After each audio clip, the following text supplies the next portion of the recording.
अभिमान रहित राहिल्याशिवाय भक्ती करता येत नाही.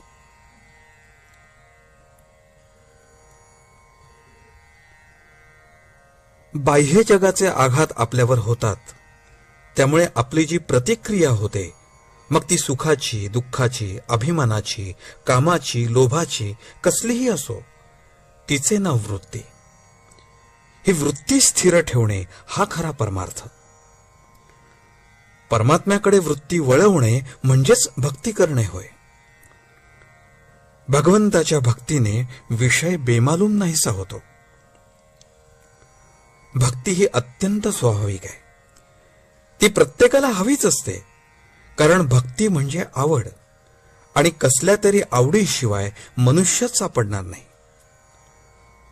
मात्र अभिमानरहित राहिल्याशिवाय भक्ती करता येणार नाही, आणि भक्ती विणे भगवंत नाहीच प्राप्त होणार. भगवंताचे प्रेम भगवंता वाचून इतर कुणाला देता येत नाही, तोच ते देऊ शकतो.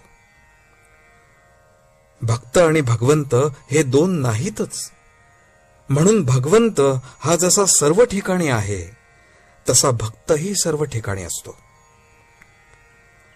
भक्त भगवंतमय होतो, म्हणून त्याला सर्व जगतात आनंद दिसतो. मी नाही तूच आहेस, किंवा मी तोच आहे असे जाणणे आणि तसेच कृतीत घडणे, हेच परमार्थाच्या तत्वज्ञानाचे सार आहे.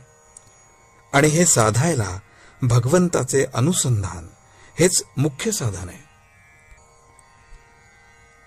आज आपल्याला भगवंत पाहायचा असेल तर त्याला एकच उपाय आहे, भगवंताच्या नामात राहावे. नामाशिवाय दुसरा मार्ग नाही. वाहत आलेले नाले तिच्यात मिसळले तरी गंगामाईचे पवित्रपण जसे कायम राहते, त्याचप्रमाणे आमचा प्रपंच कितीही गढूळ असला तरी भगवंताची आठवण त्यात ठेवली तर त्याचे गढूळपण मग कुठून राहील. भगवंताचे स्मरण सर्व तीर्थांचा राजा आहे.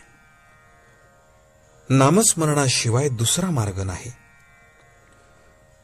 भगवंताच्या विस्मरणाला जे कारण होते ते टाकणे किंवा सोडणे हे वैराग्य, आणि भगवंताचे स्मरण होईल अशा गोष्टी करणे हा विवेक होय.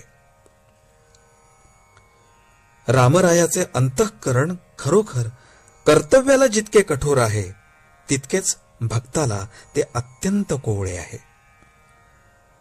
कर्तव्यासाठी त्याने सीतामाईला अरण्यात सोडली, तर भक्तप्रेमापोटी त्याने भरताला सांभाळलं.